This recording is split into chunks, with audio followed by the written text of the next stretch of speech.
بہت سارے اس آئین ساز اسمبلی میں جو بظاہر عوام کے نمائندے تھے وہ ایسے خطے سے تعلق رکھتے تھے جو ایکچولی پاکستان کا حصہ نہیں بنا، جس کو یو پی سی پی کہہ سکتے ہیں۔ دستور بنانے میں ہمیں بہت دیر لگی۔ جب بنایا ہے 1956 میں تو بدقسمتی سے صرف 928 دن چلایا، اور پھر میجر جنرل سکندر مرزا اس وقت کے وزیر اعظم فیروز خان نون کو خط لکھتے ہیں کہ جناب مجھے لگتا ہے کہ ملک اور دستور اکٹھے نہیں چل سکتے۔ دستور روح ہوتی ہے ملک کی، اگر آپ روح قبض کر لیں تو جسم مر جاتا ہے۔ پھر پارلیمنٹ دماغ ہوتا ہے جو سوچتا ہے، بحث کرتا ہے، مباحثہ کرتا ہے۔ 1958 سے لے کر 1962 تک پارلیمنٹ غائب، دماغ کے بغیر ہیں۔ پھر 72 تک پارلیمنٹ نہیں ہے، 69 to 72۔ پھر 77 سے لے کر 85 تک پارلیمنٹ نہیں ہے، 1999 سے لے کر 2002 تک پارلیمنٹ نہیں ہے۔ اور پھر کہیں کہ جی جمہوریت کمزور ہے۔ عوام کا حق تھا یہ کہ میں اگر عوام کی توقعات پہ پورا نہیں اترا تو مجھے اقتدار میں رہنے کا کوئی حق نہیں ہے۔ یہاں تو فیصلہ کسی اور نے کیا۔ لیکن چند با اختیار لوگوں نے موقع ملنے کے باوجود پاکستان میں جمہوریت کا تختہ نہیں پلٹا۔ نہایت ہی برے حالات میں بھی کئی چیف آف آرمی اسٹاف ایسے گزرے ہیں جنہوں نے ٹیک اوور نہیں کیا۔ میں آپ کو مثال دیتا ہوں کہ جب جنرل ضیاء الحق کا پلین کریش ہوا اور وہ اس پلین کریش کے نتیجے میں فوت ہو گئے، تو اس وقت بہت آسان تھا، جو اس وقت چیف آف آرمی اسٹاف تھے جنرل اسلم بیگ مرزا، کہ وہ ٹیک اوور کر لیتے۔ اور بلکہ اس وقت کے جو پریزیڈنٹ تھے غلام اسحاق خان، انہوں نے انہیں کہا بھی، لیکن انہوں نے اس کو ریفیوز کیا اور انہوں نے کہا نہیں، آپ ٹیک اوور کیجئے قانون کے مطابق، آئین کے مطابق، اور ہم آپ کو پوری سپورٹ دیں گے۔ ایک دوسرا کیس تھا جنرل وحید کاکڑ صاحب کا۔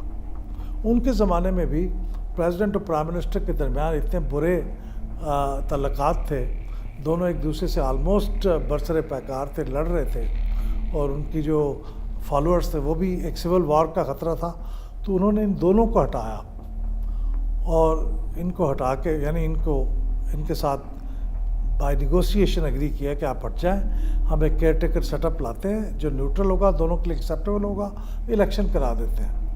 ان کے لیے بھی بہت آسان تھا کہ وہ اس وقت ٹیک اوور کر لیتے، انہوں نے ٹیک اوور نہیں کیا، بلکہ جب بے نظیر بھٹو صاحبہ اس کے بعد پرائم منسٹر بنی، انہوں نے آفر کی کہ آپ کو ایکسٹینشن دیتے ہیں، انہوں نے ایکسٹینشن بھی قبول نہیں کیا۔ اگر اس ملک کو کوئی چیز باندھ کے رکھے ہوئے ہے نا تو وہ اس کا دستور ہے، جس پہ مولانا مفتی محمود کے دستخط ہیں، شاہ احمد نورانی کے دستخط ہیں، غوث بزنجو کے دستخط ہیں، خان عبدالولی خان کے دستخط ہیں، ذوالفقار علی بھٹو کے دستخط، ڈائیورسٹی کے دستخط ہیں۔ میری قوم کی ریزیلینس ہے، 75 سالوں میں 4 بار مارشل لاؤ سے نجات لی ہے، 4 بار۔ پاکستان کے عوام نے اپنے جمہوری خوابوں کو ابھی تک دفنایا نہیں ہے۔ اکثر کہا جاتا ہے کہ فوج کا کام جو ہے سرحدوں کی حفاظت کرنا، آئین یہ کہتا ہے، یہ بالکل غلط ہے۔